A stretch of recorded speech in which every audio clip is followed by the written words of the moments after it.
What were those words you were using? I used climate change, but I'm suggesting that maybe as a state we use atmospheric reemployment. That might be something that the governor could get behind.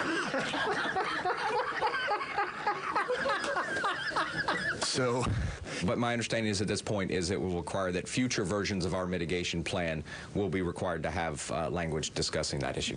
What issue is that? The issue that you mentioned earlier regarding. So much. I'm going to turn the chair back over. Well, maybe I shouldn't right now. Florida Governor Rick Scott denied reports that state agencies were unofficially banned from using the words climate change or global warming in official communications, though the strenuous efforts by his chief of emergency management to avoid precisely those words, to pretty ridiculous effect, seem to tell a different story. Now, another agency in a different state appears to be following suit. This week, Wisconsin's Board of Commissioners of Public Lands voted 2-1 to ban any discussion or work related to global warming at the agency, which manages land and funds for the benefit of the state's public schools. The ban on mentioning climate change was championed by the newly elected Republican State Treasurer Matt Adamczyk, who explained, quote, "It's not a part of our sole mission, which is to make money for our beneficiaries. That's what I want our employees working on. That's it." Adamczyk cited concerns that Executive Secretary Tia Nelson had spent the board's time working on climate issues back in 2007-2008 when she was appointed to a global warming task force by Wisconsin's then governor. And Nelson is the daughter of the late Wisconsin governor and U.S. Senator Gaylord Nelson, this very same man who founded Earth Day in 1970. And Adamczyk had previously tried and failed to get her booted from the board altogether. Wisconsin Attorney General Brad Schimmel, also Republican, joined Adamczyk in voting for the ban, saying in a statement, quote, "It would be irresponsible for me to vote to prospectively permit government employees to engage in political activity while at work. I would have voted the same as to any political activity." Joining me now, the lone dissenter in that vote, Wisconsin's Democratic Secretary of State, Doug LaFollette. Mr. Secretary of State, is this political work that they're talking about? I'm a little confused about what the nature of the objection is here.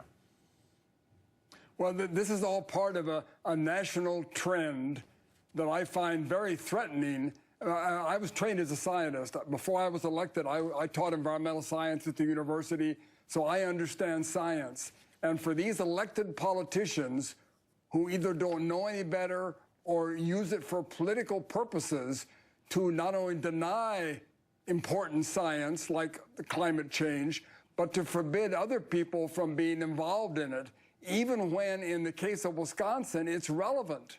We manage some 70,000 acres of forest land, and anybody who knows anything about it knows that climate change is affecting the forest, the species of trees, the health of the forest. And people in northern Wisconsin are concerned about this, and we should be able to work with them and analyze what climate change might be doing to the forest land that we manage. Yeah, I just want to be clear about the relevance here. You know, there is a insect called the pine beetle, which is currently cutting a swath of devastation across the western U.S. and up into Canada, destroying lumber towns at further and further northern latitudes as the planet warms. That's destroyed forests. You are a steward of the North Woods in Wisconsin, which I've been to, which are absolutely gorgeous, huge source of tourist visits and such for the state. That is under your purview, right? Well, exactly, and we manage that forest sustainably.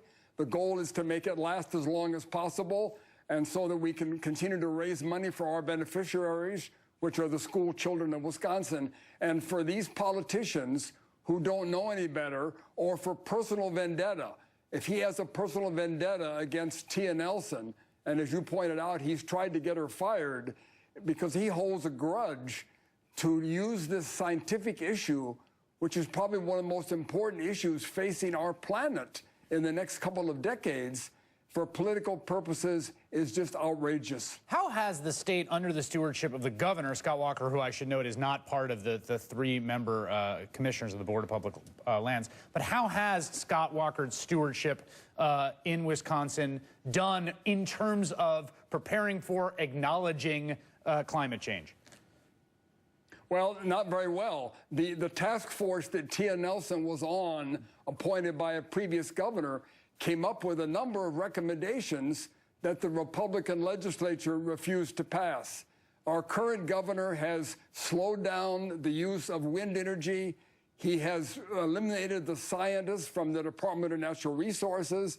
He is basically doing nothing positive to deal with this issue, and I think that's a shame.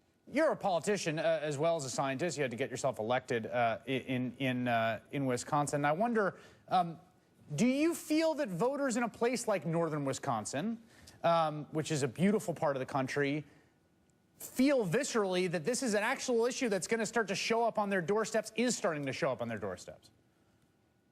Well, I think the ones that are involved in the timber industry do. In fact, a number of associations of forest management in northern Wisconsin on private land, on the national forests, have been discussing this issue. And they actually invited our staff to participate. But now under this gag rule, we're not going to be allowed to participate with the other land managers in northern Wisconsin. It's ridiculous. You're saying the other land managers who have to manage forests up there recognize this as an issue, including parts of the timber industry, saying, hey, let's talk about what this is going to mean for these forests. You are now, your bureau is now banned from that as of this vote. Exactly. Isn't that ridiculous? So the private industry gets to acknowledge the obvious science. The government has to pretend to be stupid in this case. Doug La Follette, thank you very much. Appreciate it.